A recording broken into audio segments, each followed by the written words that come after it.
December of 1907, the Oklahoma Senate passed its first law, Senate Bill 1. That law called for mandatory segregation between races in trains as well as train stations. It would be the first Jim Crow law passed here in the state of Oklahoma. This afternoon, we're joined by Dr. Erica Townsend Bell. She's the director of the Center for Africana Studies over at OSU. We're going to be talking about a symposium she's hosting on Jim Crow laws in Oklahoma, as well as a few other things. Dr. Townsend Bell, welcome to the 4 o'clock. Thank you. Happy to have you here today. So what can you tell us about the symposium? When is it? Is it open to the public, OSU students, just anything you can tell us? Absolutely. Well, maybe the first thing I can tell you is that it's not TBD, but definitely still very much in process. But we are planning an October symposium, October of this year. It is absolutely wide open. We do hope, of course, students, faculty and staff will join us, but we also hope to engage the community here in Tulsa. We'll have, if all goes to plan, at least one full day here in Tulsa, one in Stillwater, and then perhaps a third day where we tour a bit of Oklahoma's Black towns. Can you tell us what the main focus of that symposium will be, even though it's several months away and it sounds like the planning process is still happening for that?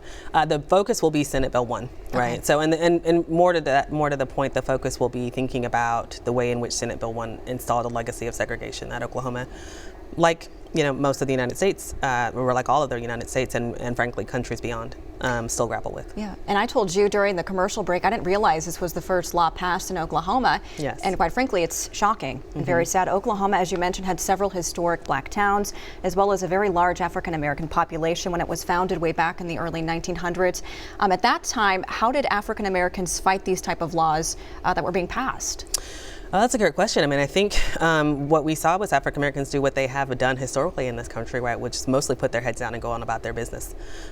So, it was an interesting transition in that in the years prior to the passage of the bill, Oklahoma was really in many ways a beacon. Right, it was the closest, one of the closest, certainly, moments that we've had in the United States of a space of opportunity, of open opportunity for African Americans who came to then unincorporated territory to make life and livelihood for themselves, as well as, of course, for Native American groups who did the same. And then so there was a really, and there was a build up towards this, right, but a really important shift in by the time that 1907 came around and we get the passage of this first bill.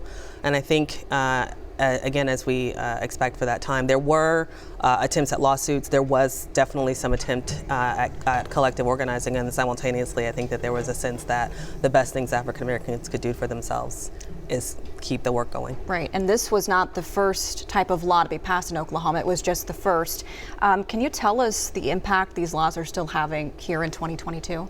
Yeah, of course. Well, we've spent last year commemorating the Tulsa Race Massacre, and that's probably one of the first things that come to mind when we think about the legacies of segregation, especially focused in this space. But we see that continue on, right? We've seen that with the building of highways through historically Black communities, which themselves were able to be built because there had been systemic underdevelopment in those years prior, right? So allowing them to be, or not allowing them, but priming them to be declared as places of urban blight, right? That were not important to the humans who continue to inhabit them and make life there.